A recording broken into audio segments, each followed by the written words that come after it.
Hey guys, in this video I'm going to show you how to enable camera access on Snapchat.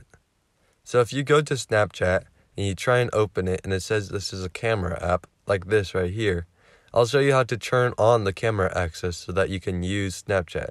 So first things first, you're going to want to click on the open settings option if you can. Once you click on it, it should bring you to the Snapchat location in settings.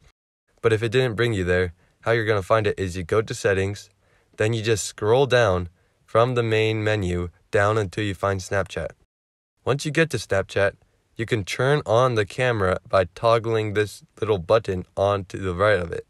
Now if you go back to Snapchat, it should allow you to use the app now. So now you can send photos and stuff to people. So I hope this video was helpful. If it was, I'd really appreciate a like and subscribe.